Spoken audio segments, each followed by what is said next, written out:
Happy New Year, everyone. 2023. It's first preview of the new year. Looking forward to the weekend of 7th and 8th of January. Traditionally, it's county cross country championships weekend, and this is no different, with all sorts of county cross country going on across the country. But there's also some indoor action and a bit of other action going on. But I think probably the one that most people might be interested in is the British Milers Club indoor meeting at Sheffield on Sunday. I've got a feeling it's going to be shown by Trackstars TV on YouTube, so look out for that. You can see the links on various British Milers Club social media. A few more announcements, but should be some good races. And of course, the timetable and seedings haven't been worked out just yet as I talk, but they'll be out later this week. The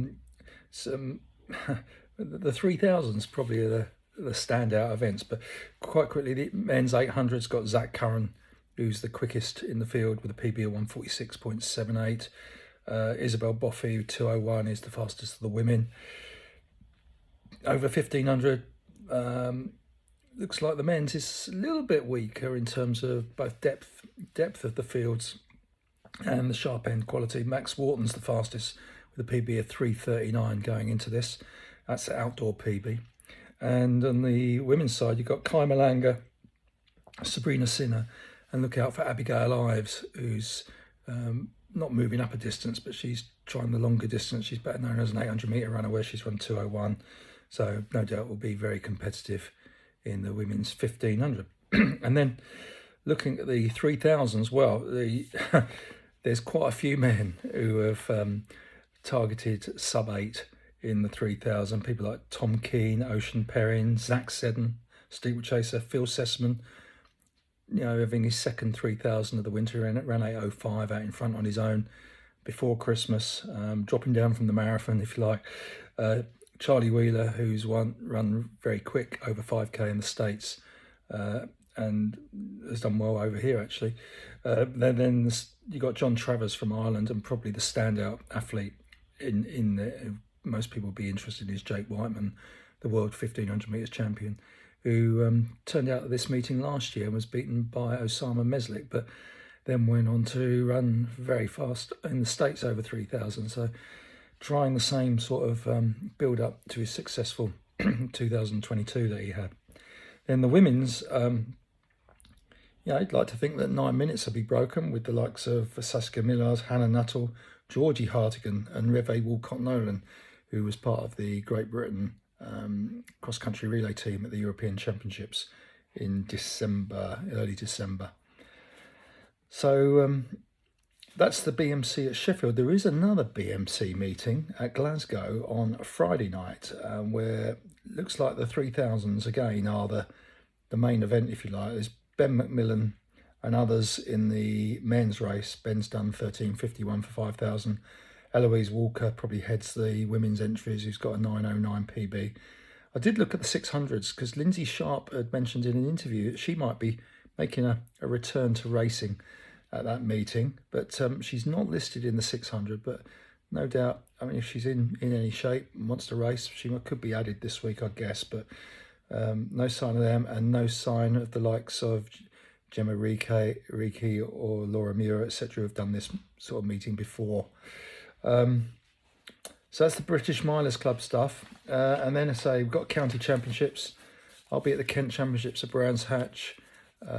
It was pretty wet and windy last year, and it forecasts, I'm watching it, but it looks like it could be again this year. There is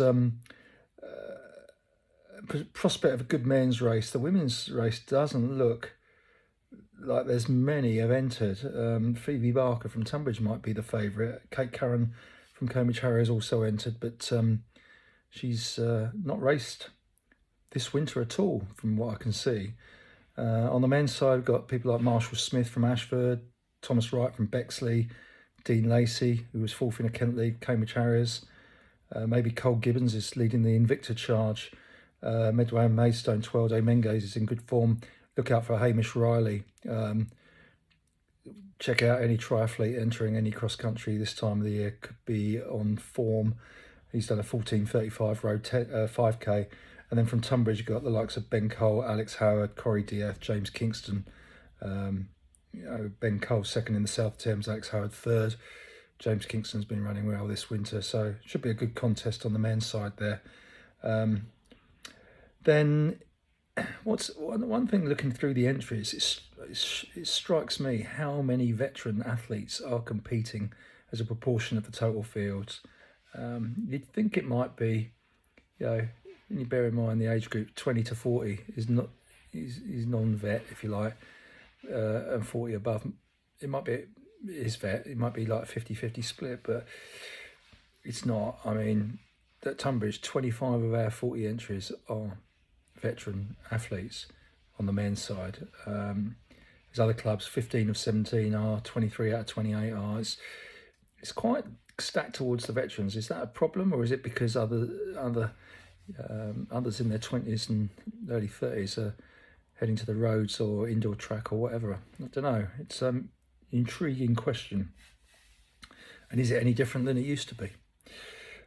Just one mention, there is an international race in Spain, El Joibar cross country on Sunday. England taking men's and women's senior and under 20 teams. The men's side listed at the moment: Zach Mohammed, Tomo Tarragano, Callum Elson and Alex George.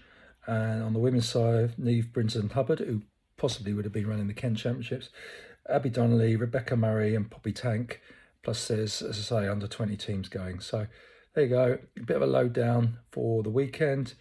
I hopefully will be able to film the Kent Champs. Okay, so we'll put those races up, and as I say, Track Stars TV should be showing the British Milers Club meeting at Sheffield on Sunday. So enjoy your weekend, and best wishes for 2023.